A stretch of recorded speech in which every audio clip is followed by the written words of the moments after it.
Bonjour. Dans mon engagement à sensibiliser le monde à la détresse psychologique et émotionnelle des bébés et enfants en bas âge dont on utilise les pleurs pour les besoins d'un tournage, je vais te parler aujourd'hui de Cargo, un film australien de Ben Howling et Yolanda Ramke. La plus jeune actrice, et la meilleure du film à mes yeux, puisqu'elle ne joue pas la comédie, elle pleure vraiment, est une petite fille de 2 ans environ.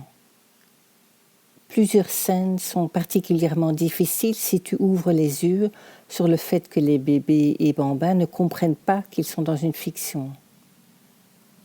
L'acteur principal, assis par terre dans le noir, tente de faire taire la petite fille en lui mettant la main devant la bouche. On peut voir que l'homme est doux en réalité, mais malgré tout, la petite n'aime pas ça et essaye de le faire comprendre en secouant la tête et en pleurant. Et la scène similaire où la même petite fille est assise sur les genoux d'un autre homme, l'acteur est excellent et fait semblant d'utiliser la force alors qu'il est doux envers la petite. Malgré tout, on peut voir clairement que son visage effrayant fait peur à la petite qui pleure et se débat. À un autre moment, une femme assise au volant d'une voiture, maquillée en zombie, agresse le passager assis à côté d'elle en poussant des râlements, tandis que l'homme se défend. Ils jouent tellement bien leur rôle que la petite qui assiste à la scène, assise à l'arrière dans un siège auto, se met à pleurer. On voit clairement qu'elle jette le buste en arrière, choquée au moment de l'agression, et se met immédiatement à pleurer. Elle ne sait pas que c'est du cinéma. Cette petite assiste à une vraie agression. Plus tard, comme on le voit sur la photo, la petite actrice, entre guillemets, en larmes, est enfermée seule dans la voiture et elle exprime très clairement sa détresse. Mais au Brésil, les gens cassent la vitre s'ils voient un chien enfermé dans une voiture, même si c'était pour 2 minutes seulement, juste le temps d'aller à la boulangerie. Et nous laissons faire cela à nos propres petits. C'est choquant. Comment se fait-il qu'on laisse faire ? Pourquoi continue-t-on à regarder et à laisser faire ? Dans mon engagement, j'ai tenté de m'adresser à diverses instances de protection de l'enfance ou des fédérations de producteurs et réalisateurs. Aujourd'hui, je me tourne vers les écoles dans le domaine de l'audiovisuel et la réponse est toujours la même. Ne vous tracassez pas. Le tournage avec un enfant mineur est très encadré juridiquement. Et nous l'apprenons bien évidemment à nos étudiants. Dans ce cas, ne devrions-nous pas œuvrer à une réforme de la législation ? Non seulement en Belgique, mais au niveau européen, voire mondial. Car cela signifie que les futures réalisatrices et réalisateurs gardent la même vision dépassée qu'un bébé ça pleure tout le temps, que c'est bon de laisser pleurer les bébés, ça développe leurs émotions et leur cage thoracique, en même temps que notre ouïe. En Belgique, le travail des enfants est effectivement très encadré juridiquement. Pour les enfants jusqu'à 6 ans inclus, la durée maximale des activités ne peut dépasser 4 heures par jour. Et une période ininterrompue de repos d'1 demi-heure doit être accordée après 2 heures. Je comprends mieux à présent la déclaration de Rémy Besançon. Pour son film « Un heureux événement » de 2011, comme la législation française interdit de faire tourner un enfant de moins de 3 mois, il a tout simplement contourné l'interdiction en allant tourner dans un pays voisin. Il avait besoin d'un nouveau-né pour tourner une scène où la jeune accouchée tient son enfant pour la première fois dans les bras. Et comme il dit, je trouve toujours ridicule ces scènes de maternité où l'on voit une mère s'extasier sur un bon gros bébé déjà bien éveillé. Donc, pas question que le nouveau-né ait déjà 3 mois. Il filmera un bébé de moins de 24 heures, posé quelques minutes sur le ventre de l'actrice. Sur le fameux instantané, on voit le nouveau-né, le visage crispé.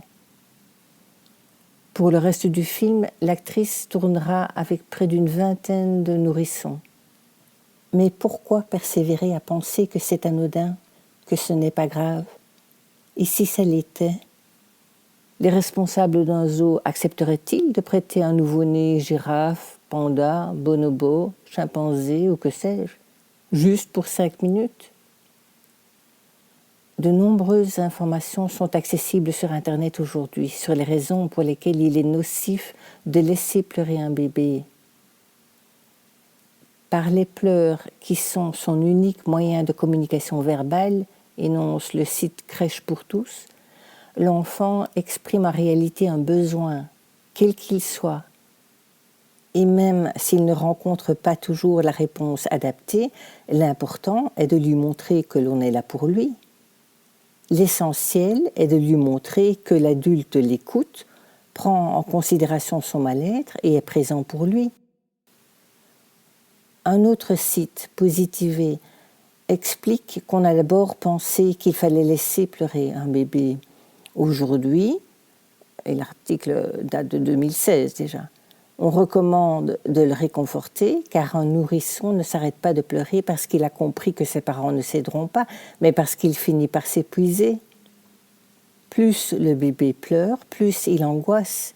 Et ce stress peut avoir des conséquences corporelles et psychiques sur sa vie future, sur sa croissance et sa capacité d'apprentissage. Et les cris du bébé ne sont pas l'expression d'un caprice, comme on l'entend souvent. Ils adressent un message aux parents. Il a faim, il a mal. Réconforter un bébé ne signifie pas céder à son caprice, mais lui porter assistance. L'auteur de l'article « Les bébés belges stars à un jour » énonce que Rémi Besançon ne porte pas un regard si critique sur la loi française.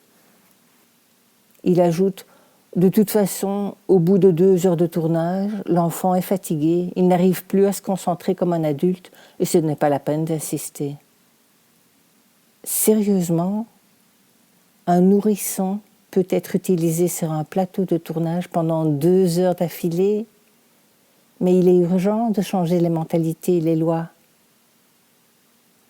Jusqu'ici, je militais pour le droit des bébés. Aujourd'hui, puisque la sensibilisation à cette cause est si lente, je milite pour le droit des spectateurs. Je ne veux plus laisser faire. Je ne souhaite plus voir d'enfants en bas âge dont les besoins ont délibérément été niés pour pouvoir filmer leurs réactions de peur, fatigue, détresse, etc. Et je rappelle que j'aime voir des bébés dans les films, mais des bébés calmes, sereins, joyeux, heureux. Je demande aux autorités européennes et internationales d'adopter une loi sur l'utilisation de bébés et d'enfants de moins de 3 ans pour le divertissement, d'étudier les effets psychologiques à long terme sur eux et d'interdire l'exploitation des sentiments de tristesse, peur, douleur, détresse de bébés ou d'enfants en bas âge pour les besoins d'un tournage. Et je fais le vœu de voir un jour apparaître au début de chaque film la mention « Aucun bébé ni enfant en bas âge n'a été malmené ou maltraité durant ce tournage ». Si cette mention semble inutile aux yeux des législateurs, que l'on impose au moins l'avertissement « Les besoins physiologiques et émotionnels de bébés ou d'enfants en bas âge ont été niés pour les besoins du tournage, pour que je puisse choisir en connaissance de cause. » Et j'en appelle aux médias pour propager ce message. S'il vient l'idée à une réalisatrice ou un réalisateur de faire un film sur la guerre en Ukraine, la fuite des réfugiés, en soulignant le traumatisme des plus jeunes, j'espère qu'elle ou il nous fera confiance pour ressentir les émotions des bébés et tout jeunes enfants traumatisés. Inutile d'en stresser 20 de plus. Et toi, tu en penses quoi ? Je t'invite à agir toi aussi, en signant la pétition ou en partageant ces vidéos. Merci.